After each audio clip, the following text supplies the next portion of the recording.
Welcome to Hi-Fi and Stage Dives, a SoCan licensed podcast coming to you weekly from Edmonton, Alberta, Canada. Each week, I talk about a song that's been stuck in your head at one point or another, or stuff you've never heard before. Welcome to this musical journey.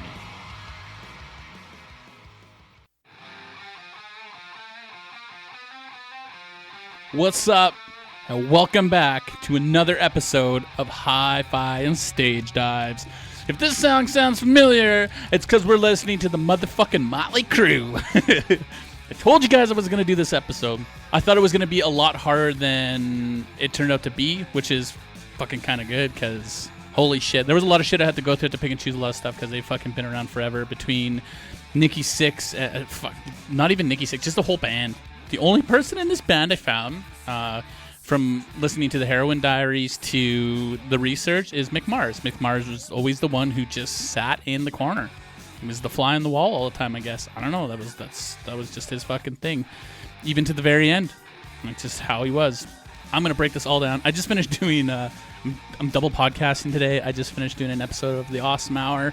That's already up. Well, live. It's on fucking all our social medias, live streams and stuff like that. So I don't live stream this because there's a lot of I do a lot of referencing. So there's a lot of stuff behind the scenes that you guys don't see. So it's not, for me, it's just not worth it. But let's get into this. Mötley Crüe was an American heavy metal band formed in Los Angeles, California on January 17th, 1981. I was 1 year old. No, wait. Yeah, I was 1 year old. Just one. Not even one. Not even one yet. I was born. I wasn't one yet.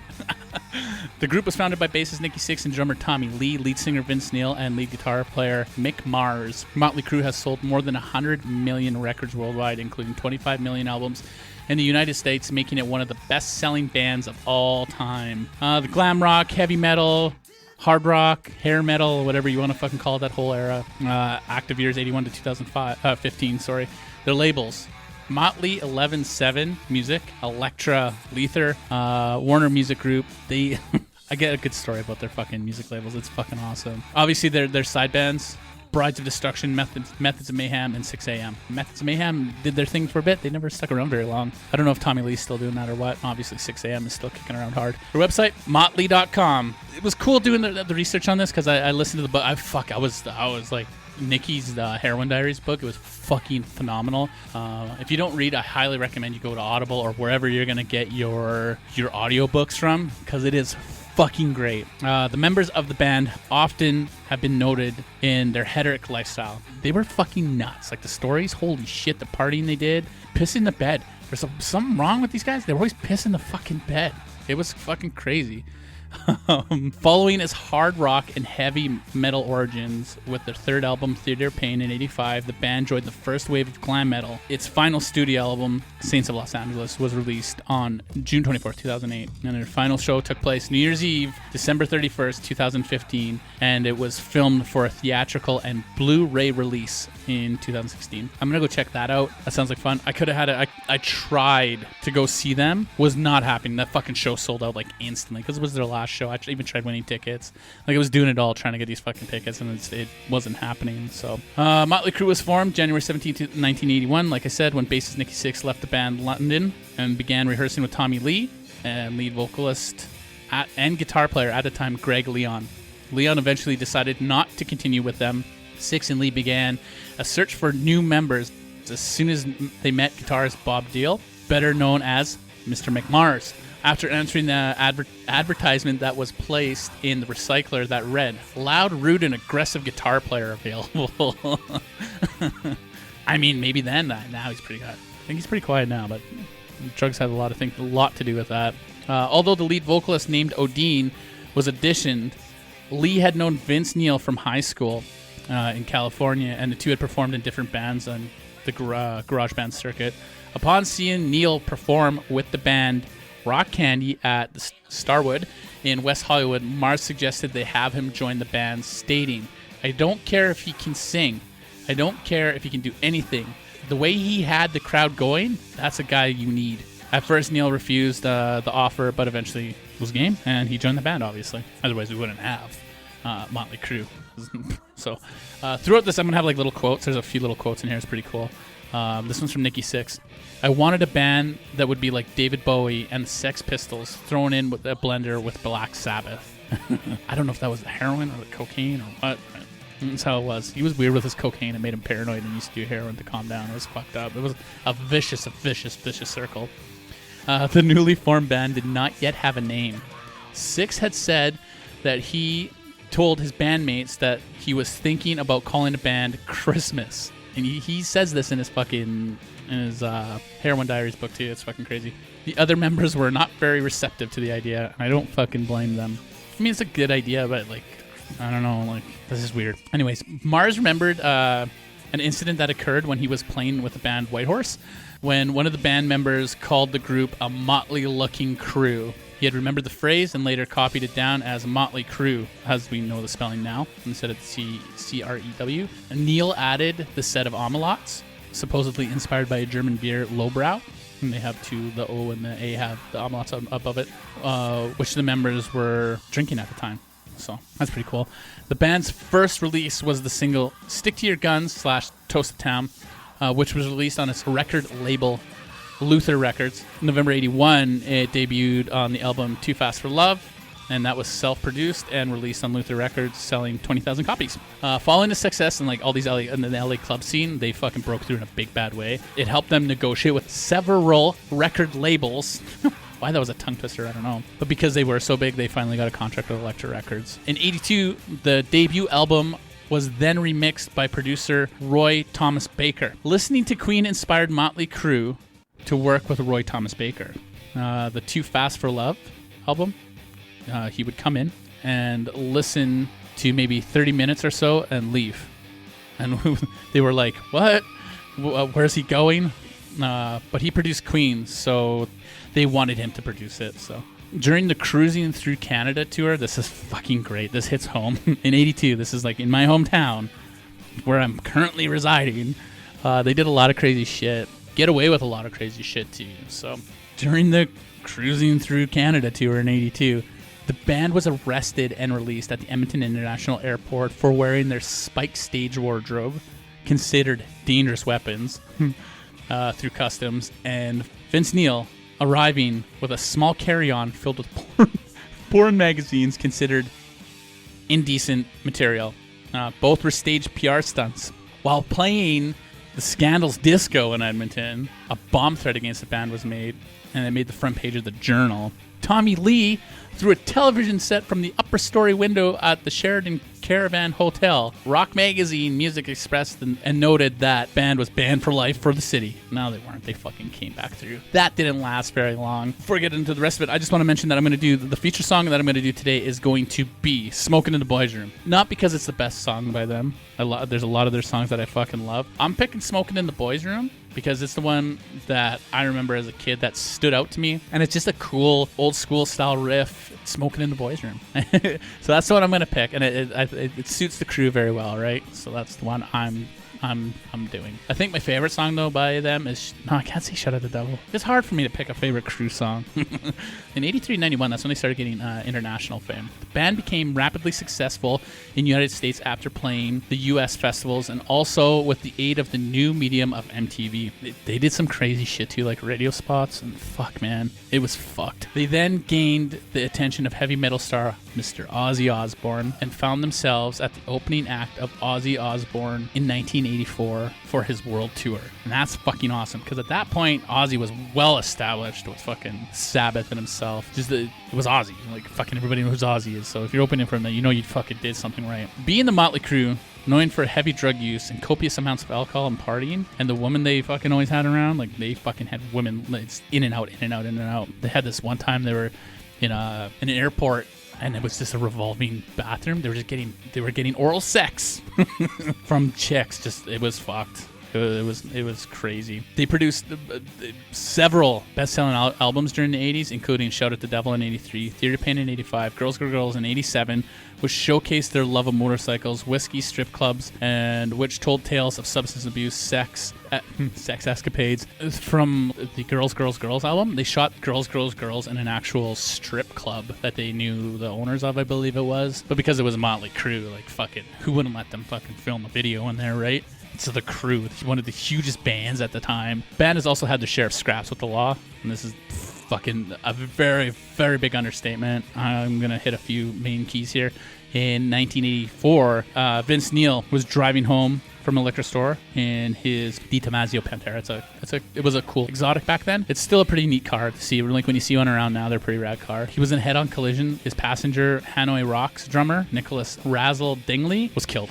Neil was charged with a DUI and vehicular manslaughter and was sentenced to 30 days in jail. Though he only served 18 and received a $2 million fine, and that's a lot of money back then. Like the short jail term was pled for by his lawyers, enabling Neil, Mr. Vince Neil, to be able to tour and pay the fine. He didn't get away with it. It fucking, from what Nicky said, it fucking ate him up alive. Like it was he had a lot of guilt for that whole situation. He drank a lot and he wasn't supposed to be drinking, and lots of fucking drugs and shit. So the album Theater Pain in 85 was dedicated in Dingley's honor, and it started a new glam metal phase in the band's style. The band would also later release 2 box sets titled Music to Crash Your Car 2. They were fucked. Like the things, like if you listen to the interviews that they had on the phone, and the things that Nicky said to the little kid was fucked. And he even says he was just right out to fucking lunch when he did it. It's just horrible.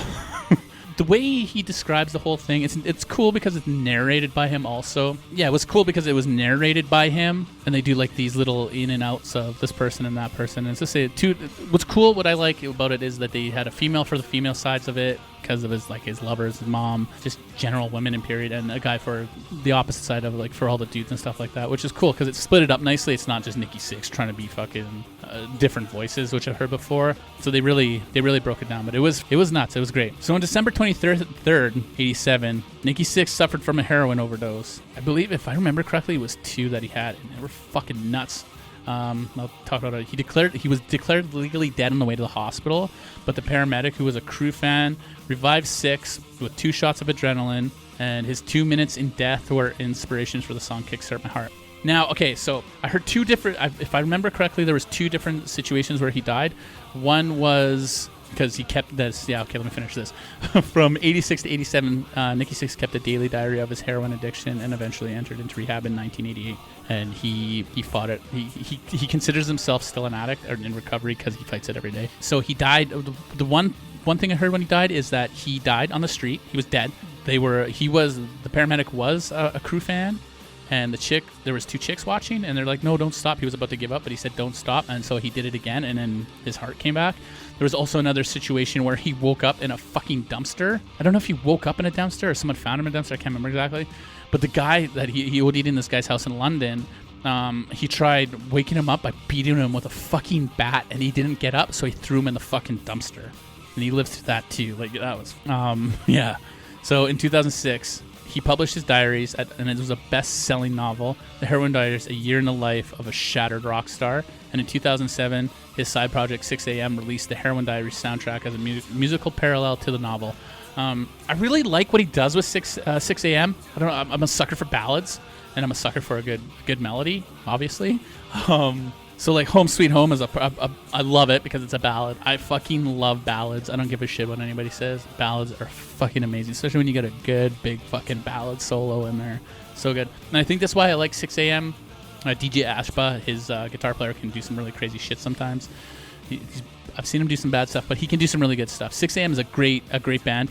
I mean, it is Nicky Six who wrote all the songs anyway for the Crüe and 6 a.m. So it makes sense. It's going to sound good. 6 a.m. is just another side of Nicky Six. So, and I like that he's still going because it still gives me a chance to see Nicky Six play. I'd love to see 6 a.m. I don't care what anybody says. I'm going to go see them. There's a lot of bands that people are like, ooh, don't go see that band. I'll go see them just because I'd like to see the band because I like their songs. I like their music. I might not like their whole albums or anything like that, but that's just how it is, right? So in 88, there was a lawsuit by Matthew Tripp. He claimed that Nicky Six was hospitalized in 83 after a car crash involving drugs and that he had been hired as Nicky Six's doppelganger. He talked about this too in the Heroin Diaries.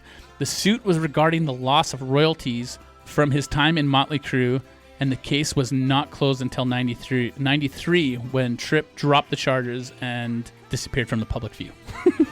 He kind of touched on it, but he doesn't really talk about it. I can't remember exactly I remember him saying something, but I don't remember exactly what happened. It's kind of a weird little fucking thing. Nikki Sixx has obviously fucking done a lot of crazy shit, so it makes sense, right? After finding sobriety in 89, Mötley Crüe, I say sobriety, finding sobriety, I use this very lightly. Mötley Crüe reached its peak in popularity with the release of their fifth album that Bob Rock could produce, Dr. Feelgood. Bob Rock, I have mixed feelings about Mr. Bob Rock. But he's produced a lot. I mean, like a fucking shit ton of Metallica's albums. He's everywhere. Metallica is a name drop, but like he's fucking everywhere. He does good work. It's just he rubs me really weird. I don't know why. Like I don't know him personally, obviously, but like just from like documentaries, interviews, and stuff like that, he's just a weird fucking cat. I mean, you got to be strange anyway to be able to deal with it. But he gives me a really greasy slime ball, like crooked vibe. I don't know why. I don't know if that's just me, but that's just where I am with Mr. Bob Rock, the producer of Dr. Feelgood and other bands. The band members each stated in interviews that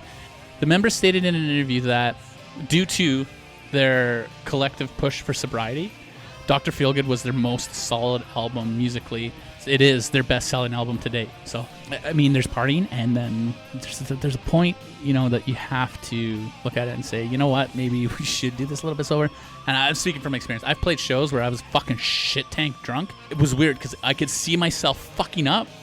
I knew I was fucking up, but you have to keep going through. And it's like, okay, well, if I can see it, I wonder is it exaggerated or is it that's what is happening? So the title track, Kickstart My Heart, was nominated for Grammy in the Best Hard Rock category. And the band did find some success at the American Music Awards, as Dr. Feelgood was nominated twice for Favorite Hard Rock / Metal Award, losing once to GNR, Appetite for Destruction, but winning the following year, beating out Aerosmith Pump and Poison's Flesh and Bone. Mötley Crüe was also nominated twice for Favorite Hard Rock Metal Artist. October 1st, 91, the band released their first compilation album, Decade of Decadent, from 81 to 91. It peaked number 2 on the Billboard 200 album chart, which is pretty fucking good.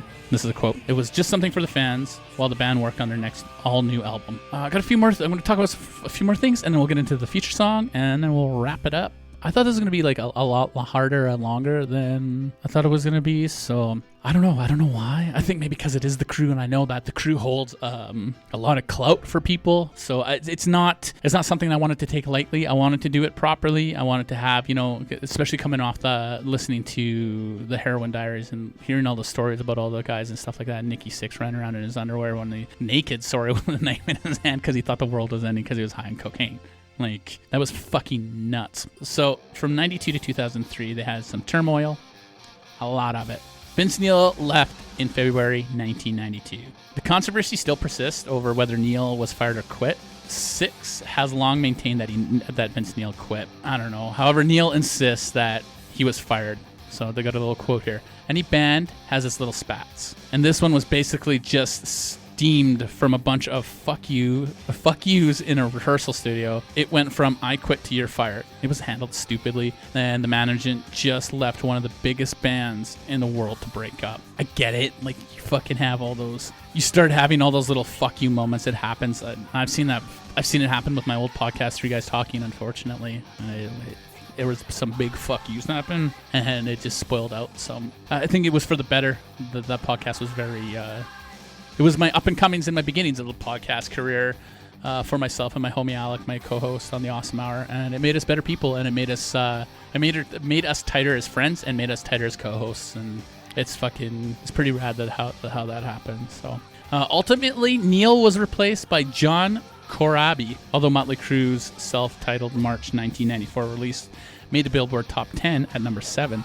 The album was a commercial failure. It also prompted negative reactions from many fans due to Neil's absence and its sound. So it just wasn't the same, and I totally get it. It's like, it's very hard for a band to keep their band going with a different singer.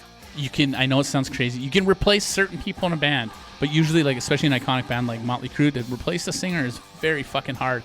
Unless that person is DED dead, you can't really just, I'm going to fucking up and change the singer. It just does not fucking work that way, unfortunately. Well, it's not unfortunate. There's a groove, there's a connection, there's a feel.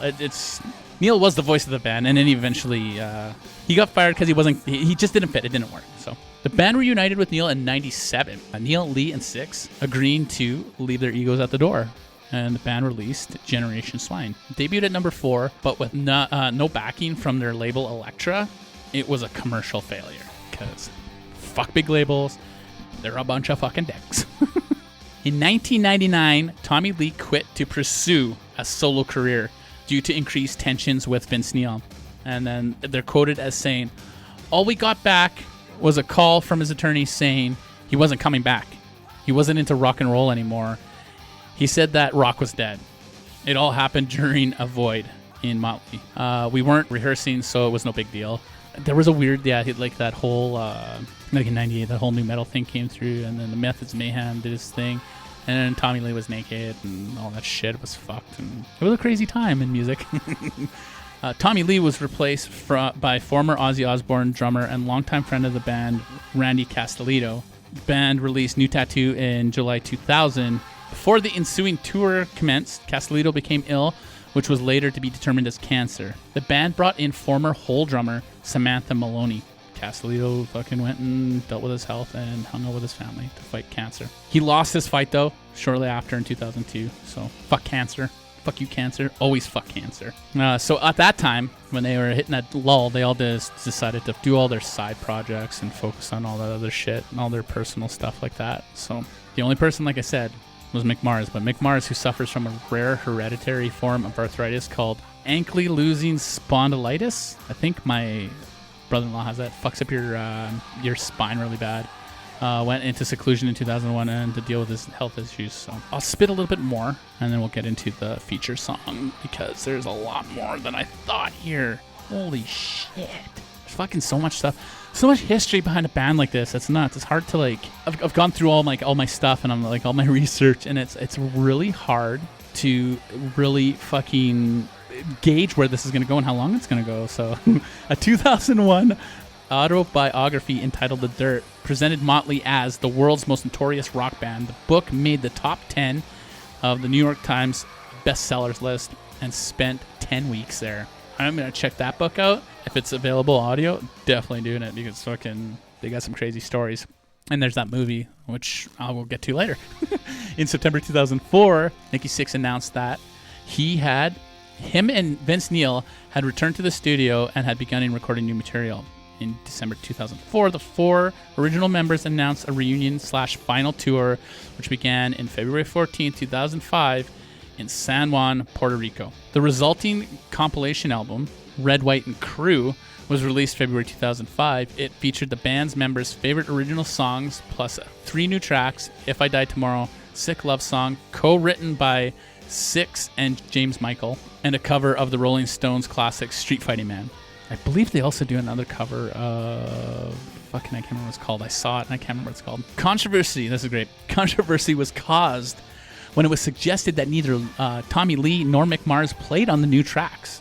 Duties were supposedly handled by Josh Freese. However, a VH1 documentary on the band's reunion later showed that Lee did indeed play on some of the tracks. So around then, Tommy Lee was probably still doing his thing, and who knows doing what. Like, he's in the news lately for that fucking Father's Day thing all over again. Holy shit. So, 2005, Mötley Crüe was involved in an animation comedy spoof, Disaster, which was written by Paul Benson and Matt Sullivan, and which was used as an introduction film to concerts on the Carnival of Sins tour.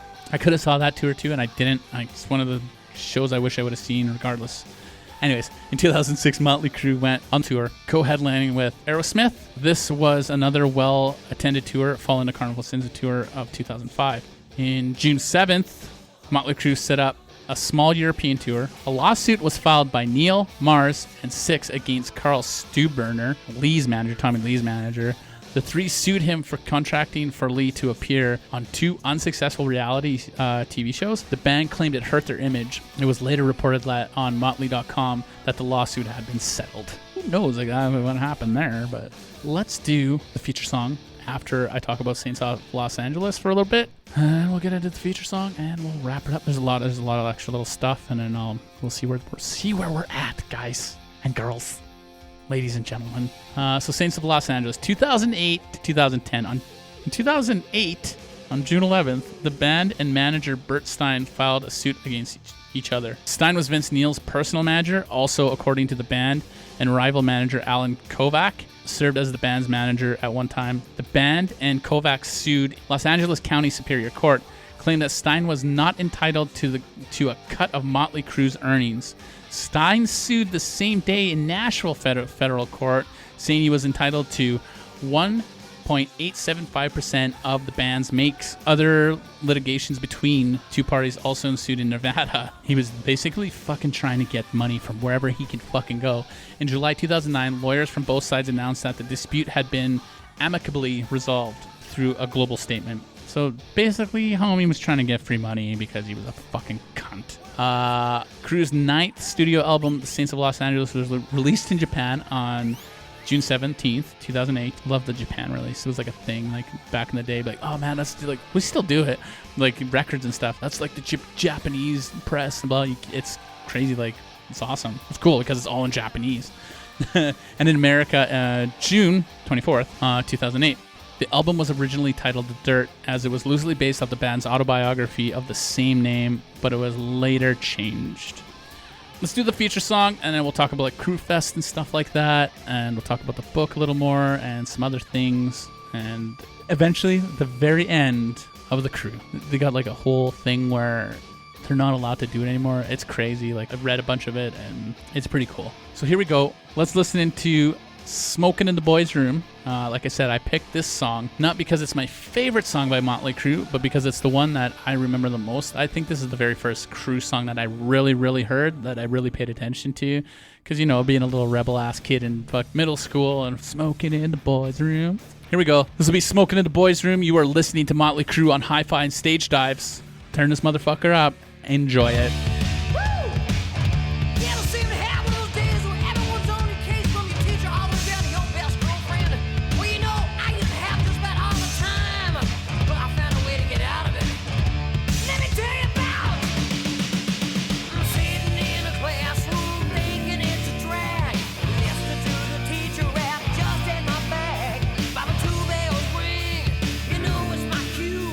I'm gonna meet the boys on floor number 2.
So that was Smoking in the Boys' Room. Like I said, it's not my favorite be-all, end-all Crüe song. It's just that's the song that stuck out to me, and I believe that's the one that really made the Crüe stick in my head.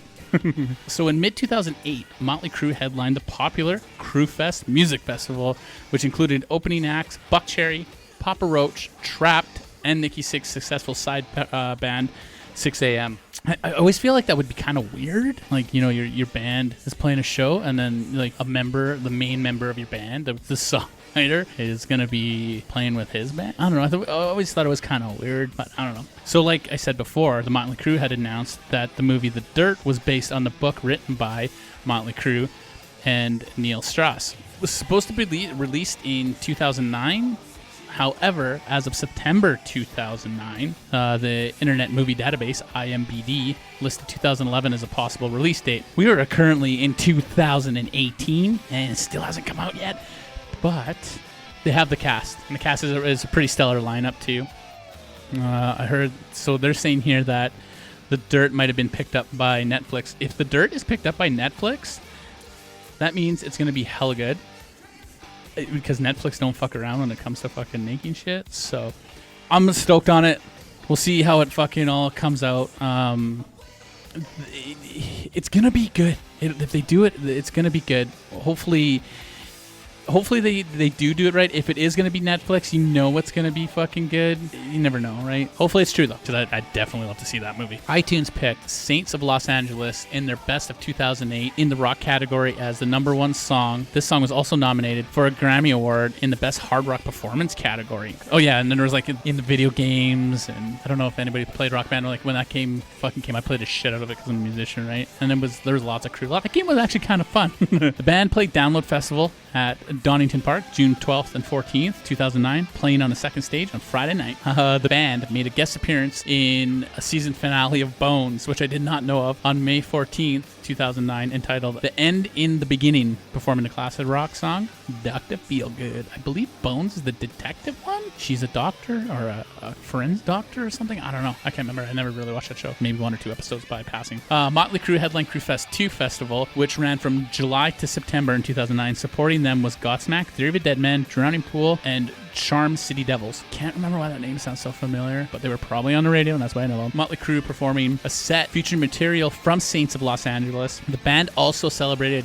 the 20th anniversary of Dr. Feelgood by performing the album in its entirety on each night of the tour and re-releasing the album as a special 20th anniversary deluxe edition. That would have been fucking cool to see. Dr. Feelgood, the whole album, that'd be fucking nuts. Mötley Crüe headlined Ozfest in 2010 along with Ozzy and Rob Halford. That is some fucking major hitters there. Vince Neil's coming here. I'm debating if I should go see him because his voice ain't the best. His voice was never the best. There were songs that Nicky wrote that Vince Neil couldn't even sing because he couldn't sing that good. Like, he suits what they're doing, and like obviously they fucking work well because they're multi-millionaires and shit. But you know, it is what it is, I guess. I don't know. Mötley Crüe co-headlined a mid-year tour with Poison and special guest New York Dolls in 2011 for the band's 30th anniversary and Poison's 25th anniversary. On August 30th, 2011, the Crüe, along with co-headliners Def Leppard and special guest Steel Panther, announced a UK tour commencing on December 2011. That would have been a fucking amazing show. Steel Panther's crazy. I haven't seen them. I should go see them. They come here all the time. I say that. Said it before. I'm gonna go check them out eventually because they're fucking amazing musicians.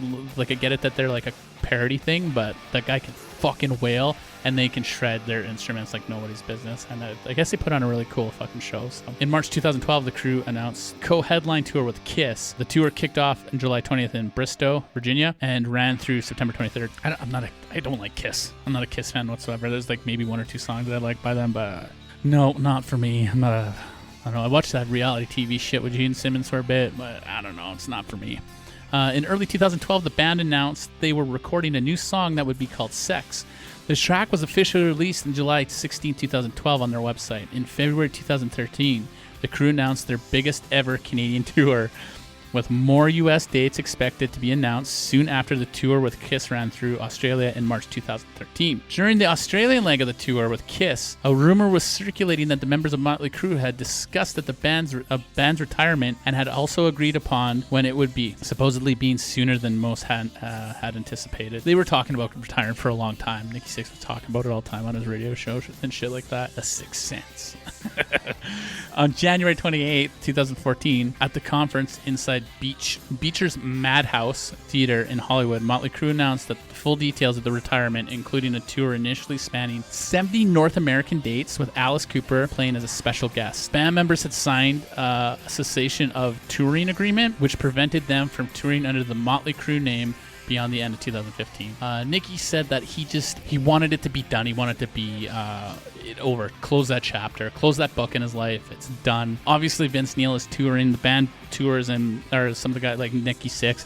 Vince is doing all the fucking, not all of it. He does his own stuff because he's got his solo stuff too. But Vince Neil does the covers. I'm sure Nikki Sixx or Sixth Sense has covered a song or two. I haven't looked into it, but I'm sure they have. But they won't. The Crüe is done. No more Crüe whatsoever. Nikki Sixx talked about the possibility of releasing new music, saying that we have music written. It's not put together yet, speculating that the band would release it in a song-by-song format as opposed to a full-length album format, elaborating with, it's hard, to be honest with you, to spend 6 or 9 months writing 11 songs, all those lyrics, everything, the vocals, the guitar, the bass, the sonics, the mixing, the mastering, the artwork. Put it all out there and nothing happens. Because now people are cherry picking songs as we go. And it's true. Like, oh, that song's good. I don't like that song. It's hard to release a whole album like that, right? And I totally get it. Like, I do it. Because there's sometimes I'm like a band. What's unfortunate, though, is like there is a lot of bands that will put out an album and it's just not fucking good. Their song, their single they release is good, but the rest of it is just fucking shit. Or the other side of it is you hear this band, you're like, holy fuck, that song's good, and then you get into their new album and it's just like the album, like they're musically they're great, it's not what you heard on the radio, or it's not the single you heard, so you're kind of thrown off a little bit. It takes a bit to warm up to, right? And then eventually down the road it ends up being like, holy fuck, I listen to this band all the time, but it's too late because the band is gone. And that's it happens, right? So he's like, why don't we write songs?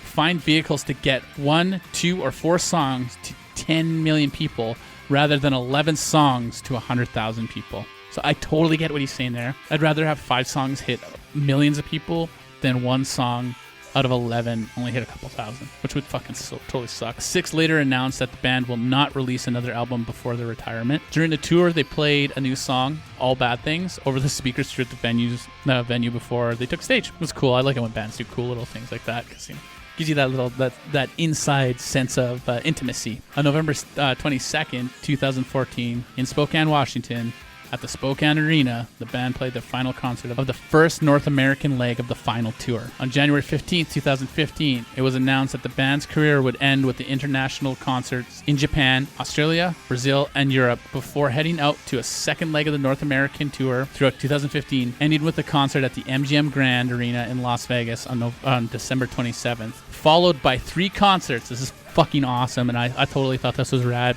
3 concerts at Staples Center during December 28th, 30th, and 31st, 2015. So they ended where they started. That was in LA, so it's pretty rad. The Crüe and Alice Cooper himself announced a set of 12 concert dates for Europe at the conference in London. On September 19, 2015, the band played Rock in Rio Fest in the main stage, and the band performed for the last time at Staples Center in Los Angeles on December 31st, 2015. The band reported that the New Year's Eve show was going to be released in 2016 as a movie, and it was entitled Mötley Crüe: The End. They have 1, 2, 3, 4, 5, 6, 7, 8, 9 albums. I'll list off all their albums. 1981, Too Fast for Love. 1983, Shout at the Devil. 1985, Theater of Pain. 1987, Girls, Girls, Girls. 1989, Dr. Feelgood. 1994, Mötley Crüe, no self-titled. 97, Generation Swine. 2000, New Tattoo. 2008, Saints of Los Angeles. So 10 years ago was their last album, and they wrapped her all up. And that pretty much wraps up everything that I have about them. I really do dig Nikki Sixx and everything that he does. I know the Heroin Diaries, I highly suggest you guys listen to it or read it, whatever you do for that medium. But you know what? Like, the stories that were involved and the shit that guy went through, and he was genuinely a madman genius. The stories of him doing heroin and cocaine, his exes, just fucking bonkers. And mad respect for everything that this guy has done, because it's a whole nother level of everything. Like, he went from nothing to everything to nothing to everything again. He's no joke. And like, the guy, you can tell too, like when he talks, that his brain is just another dimension. Like, for him to write songs like girls, smoking in the boys' room, and still write new stuff on 6 a.m. and shit like that. The riffs, and he still has his brain. Like, you can tell the way he talks, he burnt certain parts of his brain out, but it's still there. That's totally crazy. I mean, how he's sober. He never not calls himself an addict, because he said he's always struggling to stay sober. So mad power to that, and like, hopefully Mick Mars gets his shit straight, and the other guys do too. Tommy Lee, obviously, he's a thing in the media right now, and but yeah, like after listening to the Heroin Diaries, the music, you know, the way it was written and the meaning of it is totally different now. You know what I mean? It's not just like this this is fucking awesome. Like, it changed the way I listened to it, because the actual stories behind it are there. The reasons as to where it came from are there. So it changes the total tone.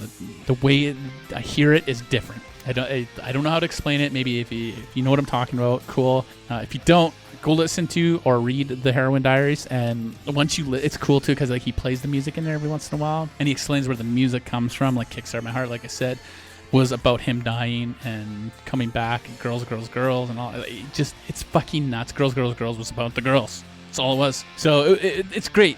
It's great to have that look into that music and exactly where it came from and what it's about. It's fucking rad. So yeah, I'm done talking. I don't know if this is the longest hi-fi I've done so far. It feels like it. I feel like I did it justice. I hope you guys think I did it justice. If not, it's too fucking bad, because it's fucking out there. Thanks again for listening. You know, struggles with addiction and mental illness, I've been saying it lately, and I think it's just going to become part of the thing. You need help, it's there. If you see that somebody needs help, stick that olive branch, you know, stick it out there. Fucking put that hand out there. Ask. They might hate you now, but they won't hate you later, I promise. So yeah, that was another episode of Hi-Fi and Stage Dives, and thank you so much for coming on this journey with me. Like I said, this is one that I wanted to do right, and I feel like I did do it right. That's it, guys. Thank you. Until next week, I'm going to be doing Trivium next week, because I have to. I told my co-host on the other podcast, The Awesome Hour, that I would be, because we do a Hi-Fi Minute on there, and I talk about music news. So if this piques your interest, maybe go check out The Awesome Hour, and I do music news, and I touch on recent activities in the music industry therein and about people and all that good stuff. We lost another musician, Mr. Vincent Paul Abbott. He's up there chilling with Dimebag Darrell, his brother now. So you guys take care of each other, please. Look out for each other. It's only one world. It's only us. It's all we can do. Again, this has been Hi-Fi and Stage Dives. Thank you for listening. Keep on listening. Go like my Instagrams, my Twitters, my Facebook, all that good social media stuff. Shoot me a message. Say hi. Don't do whatever you feel is right. Don't be scared. I might have a mean mug, but I promise you, I'm actually a pretty nice dude, and I have a big fucking heart, even though I got a really mean resting bitch face. Thank you again for listening to Hi-Fi and Stage Dives. This has been another awesome episode, and I thank you for listening, because that's why I do this. Keep listening to music, because it makes life that much better, and I'll catch you on the flip side. Thank you again for listening to Hi-Fi and Stage Dives. It means the world to me. I'm glad you could come on this journey with me, and we'll keep doing it every week. Subscribe, rate and review, all that good stuff, and keep listening to music, because it only makes life better, and we'll see you on the flip side. Stay rad.